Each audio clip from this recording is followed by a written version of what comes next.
தமிழ்நாட்டை சேர்ந்த 37 மீனவர்களை இலங்கை கடற்படையினர் கைது செய்ததை கண்டித்து மீனவர்கள் காலவரையற்ற வேலைநிறுத்த போராட்டத்தை தொடங்கியுள்ளனர்.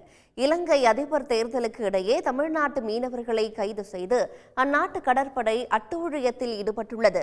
நெடுந்தீவு அருகே மீன்பிடித்துக் கொண்டிருந்த நாகை, மயிலாடுதுறை மாவட்டங்களை சேர்ந்த 37 மீனவர்கள் 3 விசைப்படகுகளை சிறைபிடித்து காங்கேசன்துறை முகாமிற்கு அழைத்துச் சென்றனர்.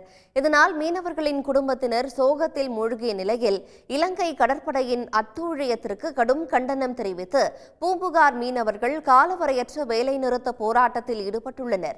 இந்திய எல்லையில் மீன்பிடித்த போதும் இலங்கை கடற்படையினர் அத்துமீறி புகுந்து கைது செய்ததாக தப்பி வந்த மீனவர்கள் தெரிவித்தார்கள்.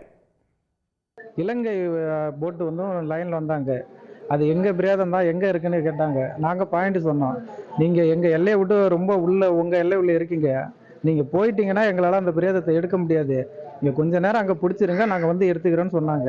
நேவி வரும்போது நாங்க கேட்டோம், இந்த மாதிரி நேவி வருது, என்ன ரொம்ப உள்ள வர மாதிரி இருக்கு, எங்க எல்லையில் வர மாதிரி இருக்குன்னு கேட்டோம். அவங்க சொன்னாங்க, அவங்களும் பிரேதத்தை தான் தேடி வராங்க, நீங்க ஒன்றும் பயப்படாதீங்கன்னு சொன்னாங்க. அந்த நம்பிக்கையில தான் நாங்க இருந்தோம். ஆனா நேவி என்ன பண்ணாங்க, வந்து இந்த பிரேதத்தை எடுத்துட்டு போனோம்னு எங்களை வந்து அரெஸ்ட் பண்ணிட்டாங்க. பையன் 2 பேரும் போய்க்கிறாங்க. அவங்க போட்டு எல்லையை தாண்டி இந்தாண்ட தான் இருந்திருக்கிறாங்க. மீன் பிடிக்க போனதுல இலங்கை கடைக்காரங்க வந்து எங்க பையனை வந்து பிடிச்சிட்டு போட்டு பிடிச்சிட்டு போயிட்டாங்க. வந்து நம்ம கடலோர காவல்படை பாதுகாப்பு இருந்தால் தான் நாங்கள் வந்து நம்ம கடற்படையே வந்து நம்ம எல்லையிலே வந்து எங்களை வந்து அரெஸ்ட் பண்ணுறாங்க போகிறாங்க. எங்களுக்கு பாதுகாப்பு வந்து நம்ம பார்டர் கோட்லேயே பக்கத்தில் நேவல் இருந்தால் தான் நம்ம பக்கத்துலேயே நாங்கள் தொழில் பண்ண முடியும்.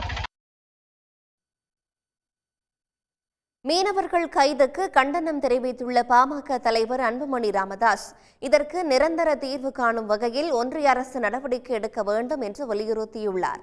இலங்கை அரசின் அட்டகாசமும் அத்துமீறலும் இந்திய இறையாண்மைக்கு விடுக்கப்பட்ட சவால் என்றும் அவர் தெரிவித்துள்ளார். மேலும் மீனவர்கள் கைது நடவடிக்கையை கைவிடும்படி இலங்கையின் புதிய அதிபரிடம் இந்திய அரசு வலியுறுத்த வேண்டும் என்றும் அன்புமணி வலியுறுத்தியுள்ளார். உடனுக்குடன் செய்திகளை தெரிந்து கொள்ள சன் நியூஸ் பெல் ஐகானை கிளிக் பண்ணுங்க.